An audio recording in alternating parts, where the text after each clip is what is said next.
Our third podcast engages with some of the ideas and fears regarding computer-led cognition as proposed by James Bridle in his book New Dark Age. Our discussion flows and meanders over a contemporary landscape populated with notions of code and space, hyperobjects and computational thinking. We discuss the enmeshing of the digital and the physical environments that we live in, the limitations of computer science and modeling, and the shadow of the male ego in the tech landscape of today. We mull over the significance of Deep Blue and AlphaGo and the singular obsession with speed in the financial sector. Finally, we end up by opening our imaginations to the explosive contemporary folk culture of conspiracy theories. Octopus. Okay, so welcome to the podcast. We're here, Sam Hopkins, Hans Bernhard. Today we're going to talk about James Bridle, the New Dark Age. Okay. So maybe my first question to you, Sam, is can you tell us about the book? Can you tell us what it is about? And we're going to use the book as a platform to discuss topics that are in the book and topics that we think are important currently. I just finished the book like a couple of days ago. It's extremely clearly written, very poetic at times. And the main proposition is that we live in complex systems that we don't understand, that we can't understand. But what I appreciate about the book is the way that thesis is argued through a combination of clear use of detail and really nice use of anecdote, but very broad-reaching. One of his main frames of reference is the idea of computational thinking. Computational thinking, basically the idea is if you've got enough information, you can find the answer. And James Bridle's like, no, that doesn't work like that. He argues that actually we're kind of drowning in a sea of information that we can't make any sense of. He does quite a nice job of kind of tracing a trajectory of computing and its connection with the military. Talks about the kind of very early calculators, as they were referred to at the time, like the SSEC, the Selective Sequence Electronic Calculator by IBM, and its forerunner was the ENIAC, the Electronic Numerical Integrator and Computer, and they were both basically used to perform really complex calculations to predict things like atomic yields. So they were instruments of warfare. There's a really nice kind of genealogy he traces from these two early systems to direct inheritors of those technologies, things like DARPA, which we know as a forerunner of the internet, and SAGE, which the semi-automatic ground environments. So it's basically a network of sensors of computers which were used to in times of the Cold War, the early manifestations of network computing. But what's amazing is that then the latest iteration of all of these network technologies is something called Sabre, which is basically used to book flights for international airports all around the world. It's kind of a nice illustration and story about how the technologies that regulate our everyday existence are so clearly rooted in military technology. He also introduced a really nice idea, which is a term that geographers use, called a code space. A classic example of a code space is an airport. So if you went to the airport and you didn't have your digital documents with you, you couldn't do anything there. The whole physical structure is run through code. He does a really nice job of kind of making it clear this hybrid environment that we're living in which the digital networks that support our worlds are fully enmeshed in the physical environment within which we live. interesting is the computational thinking. I was associating masculinity with it because I understand that is a very male technique to think that everything can be overcome by calculation, by power, by looking at things and computing them in a pretty much linear way. We have talked about this in another podcast, for example, about Silicon Valley, 23 companies working on autonomous vehicles, where they have 23 different data sets that they record, but the same 2 or 3 companies are working with these data sets, and these are human beings who are looking at the data and are identifying this is a car, this is a dog, this is a zebra, a sidewalk, or whatever. And the special stupidity in California is that they don't even come to the point that they just need to make a law that these 23 companies have to share this pool of data, because it's 23 times it's the same. It's all the same streets. It's the same thing. They don't think about this. And the other thing that I'm talking about over and over and over again is that I think that we are completely overwhelmed by data, by complexity, by information, by the speed as well. For me, the internet is the qualitative difference from the internet as a network to other networks we had before is speed. I've always thought this is the only thing that I can actually particularly pin down is the speed. If you use the masculine way of approaching things, it's just trying to crunch the numbers, just trying to brute force our way through the world, which is not going to work. But the question is, what are different approaches to either not accepting complexity and just saying, no, I don't subscribe to it. It's quite simple, actually. And because we're human beings, we have a huge advantage. We have intuition. We can combine our emotional intelligence with our rational intelligence, and it can resolve complexity issues that as a child was taught that they're not resolvable, but I learn now that they're actually resolvable through intuition. You said there are simple things which maybe can shift the way these systems are functioning. On the one hand, I agree. On the other hand, I think there's something extremely limiting about a structure, a computational approach, which crunches data, which is produced in the past in order to understand an unknowable future. And there's something very, very limiting about that, because you're trying to understand an unknowable thing by working on what's knowable. So you can't cater with the unknown, because your data set is not unknown. Your data set is what's knowable. So there's the way in which I think computer science approaches reality by trying to build ever more sophisticated models of it is innately restrictive, because you can't model reality.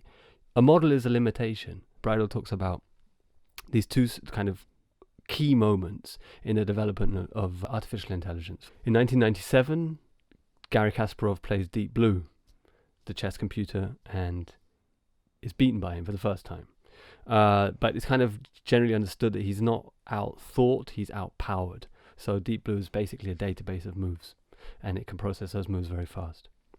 About 20 years later, Lee Sedol, the world Go champion, that small game with the black and white pieces, plays against AlphaGo, which is a Google Go neural network, basically.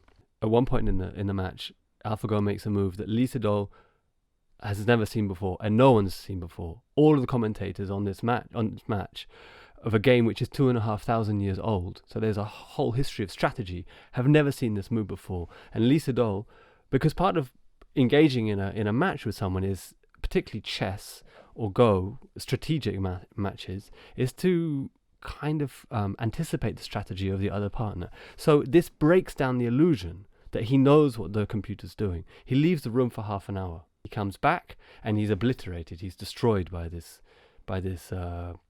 AlphaGo. AlphaGo is based on neural network, which has been fed millions of moves by Go players, and then has been played against itself million more times. So it's developed strategies that we can't understand. It's a form of cognition that we that we can't possibly understand, because if you want to call it thinking, it's thinking in a way which is not human, so humans can't understand that.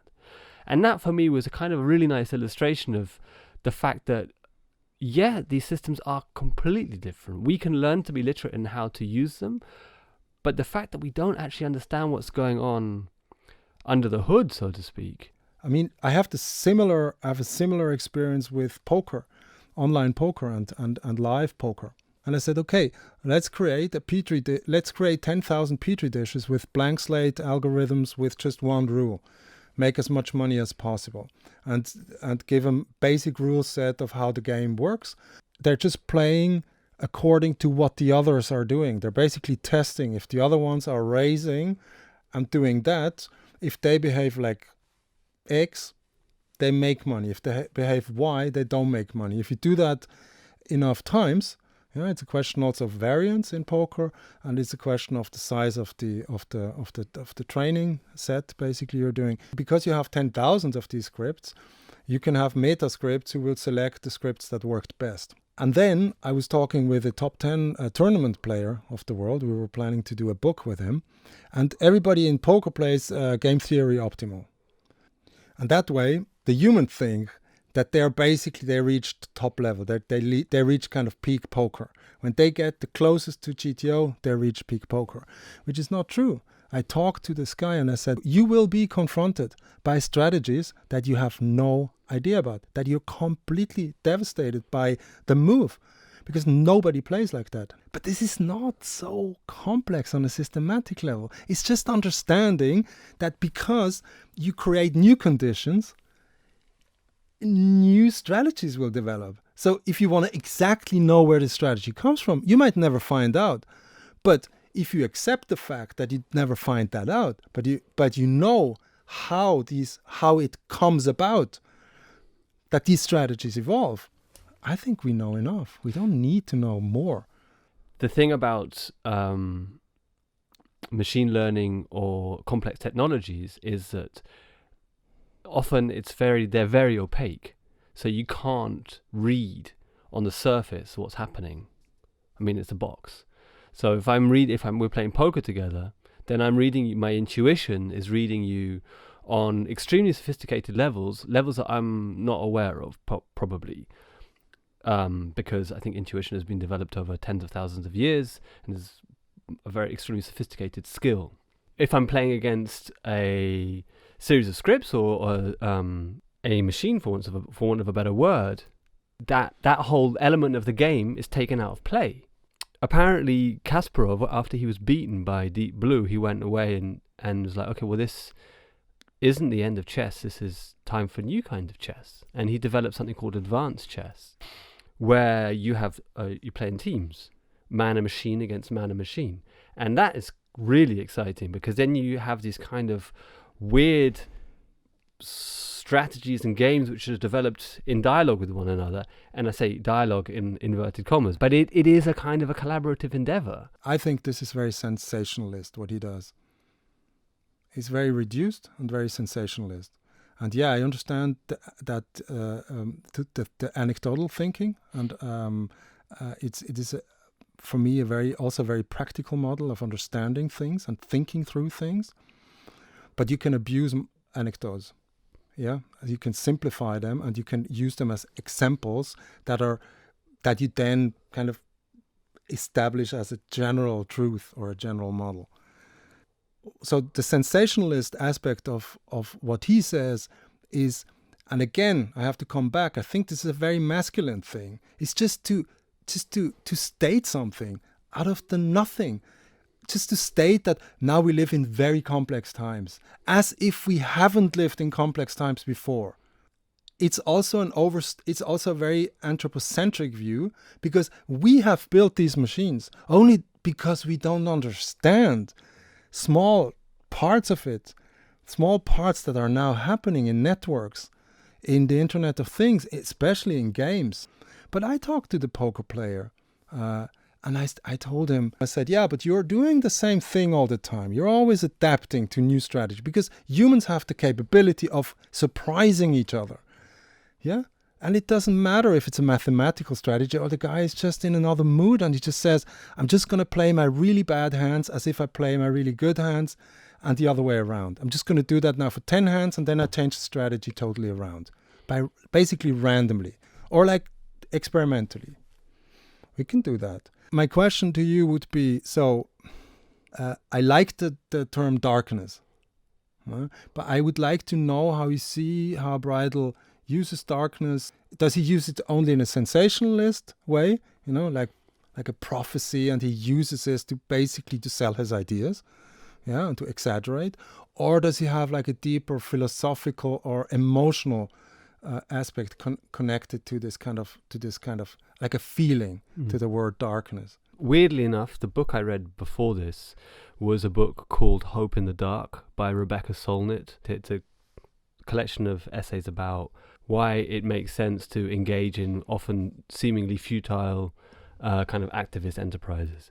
And they both draw on a concept of darkness proposed by Virginia Woolf. She talks about how the future is dark, but how the future should be dark in a good way, in the sense that the future is unknowable, but it's full of surprises. So it's not a kind of darkness as in Heart of Darkness, Conrad darkness, Judeo-Christian sense of darkness, but more, I think, a sense of darkness as potential and possibility.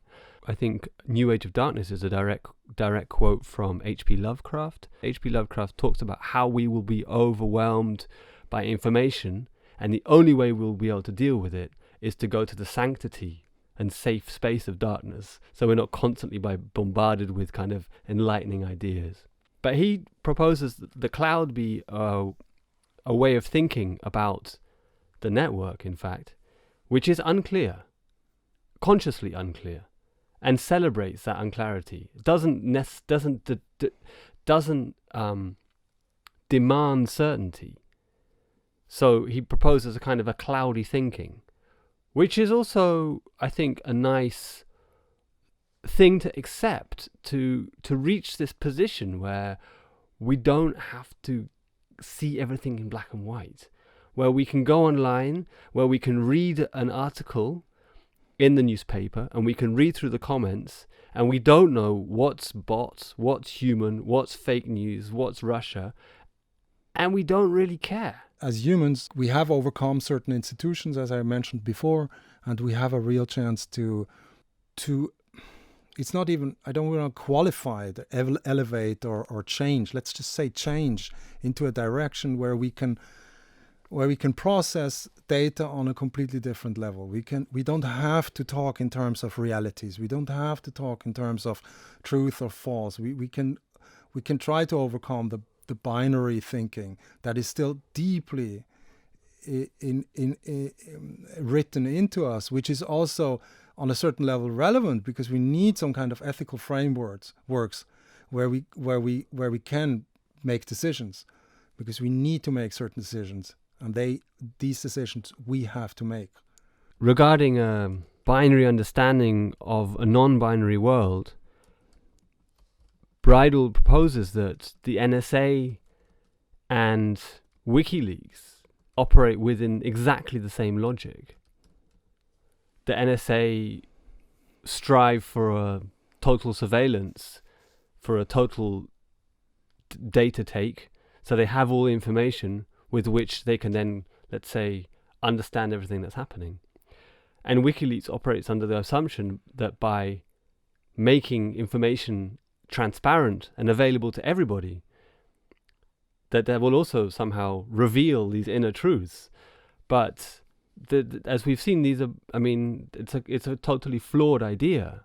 You mentioned speed as perhaps one of the paradigmatic differences of the current network that we live in, namely the internet. Bridle talks about financial markets and the necessity for high-frequency traders or high-frequency trading algorithms to shift securities around within a frame of a millisecond. And apparently the NASDAQ and the Chicago Stock Exchange were connected by the main optic fibers that are going through the States. And a kind of competitor firm figured out that if they built a bespoke line, they could frame off some milliseconds. So they spent $300 million building a bespoke pipeline directly connecting the two, and they did it in total secrecy. Yeah, but these are not complex things. When I heard the first time about latency, about in the financial market, about the flash crash, where we still don't know what exactly happened, and we will never know. And it's okay. We don't have to know. It's fine. We just have to know how to. We just have to know if we want to continue with this or if we don't. That's more like a basic decision. But the financial system is flawed by default, and not because now they're using super high-speed computers and algorithms that only 5 people in the world understand and that are self-learning. So after a while, nobody understands anything anymore, which is fine. Yeah, we can do that, but maybe not apply it in the heart of our global economy. It's maybe not a good idea. But that's where it is. That's where it is. Yeah, right. So let's talk about darkness again, and maybe about darkness and cognition, because it's like a pair of. It seems to be a contradictory. Seems to be 2 contradictory words. One of the key tenets of the Enlightenment was that the more knowledge we have, the more information we have, the better our decisions are, and that is something which I think is being questioned by the world that we live in today. In this sort of confusing, non-binary world of the internet, I feel like that sort of folk wisdom and folk tropes and folk culture are being kind of afforded a space which they weren't before. I think the whole world of conspiracies is an extremely fertile form of 21st century folk culture. Chemtrails. I mean, who would have thought that something like that would be so broadly believed and sort of move with such agility through these vectors? If you approach these things with an idea that that's wrong, you don't really make much progress. If you're trying to convince someone who's into chemtrails that they're wrong and you're right, you're just going to make them think more that they're right. We think that people, general population, that they're pretty stupid. That's kind of the underlying, it's like the subtext when we talk about it, and especially in like these intellectual areas that also are covered by this book. I found that with boy groups, Backstreet Boys, for example, the 14-year-old and 12-year-old fans, they're not that stupid, because it was always this saying that this is really bad. It's really bad for the kids. It's really it's super commercial. They're basically falling in love with something unreal, and they're playing on that, and they're exploiting them for that. And it took me a while to find out that it's actually bullshit. It's not true. These kids know exactly what they're doing, and they're training themselves in relationships. They fall in love with one of these characters that is like comic characters. They know exactly that these are comic characters. They know that they're not real. They know that they're not really like that. They fall in love with them, and they experiment emotional things in a safe space. I think the thinking of that it's that people who believe in chemtrails are they're completely dumb because they just simply don't exist, etc. I like your framing. It's really nice that it's kind of a modern day contemporary folk art, urban legend culture of storytelling, tales, fairy tales. And this is the way we humans are. We know that we don't know. We know that we don't understand the world. We have always been in this environment. We evolved in an environment that we do not control and don't understand, and still the same. We understand that we are animals and that our reptile brain is reacting. I really like this way of approaching things, and I ask myself, how intelligent is it to demand non-binary thinking on top of a binary platform, for example? It's kind of, it could work, because we're super flexible and we're super smart and we use intuition in a good way, and we're independent. Yeah, we might seem super stupid, but sometimes it's just the environment that doesn't give us a chance. Because if you have to work 12 hours on a fucking supermarket cashier, you don't have that many resources in a certain way to think about certain things. But still, your intuition is not wrong. Telling weird and wonderful stories of questionable veracity is something that we've always done. But what becomes weird in this financially networked existence that we are in is the extent to which those then beliefs can be exploited, financially and politically exploited.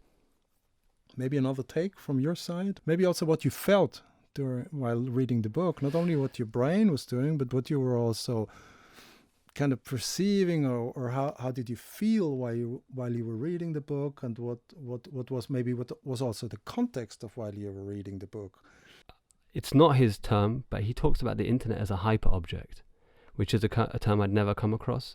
But a hyperobject is something that we can't really perceive because we're in it and it's all around us. And it reminded me of the commencement address by David Foster Wallace called What About the Water? It starts off with a kind of a joke. There's two fish, like adolescent fish, and they're swimming around. And like this kind of grizzly old fish comes up to them. It's the morning, and he's like, "How's the water?" And then he swims off, and then one fish turns to the other fish, and he's like, "What's water?" And I love that, because it kind of makes me think about all these things that we inhabit that we just don't even know because we're in it the whole time. I think that's a kind of a nice way to look at the kind of networked existence that we have, that we can talk about it on some levels, but on other levels we're so richly rooted in it that we just don't know how it's shaping everything that we do.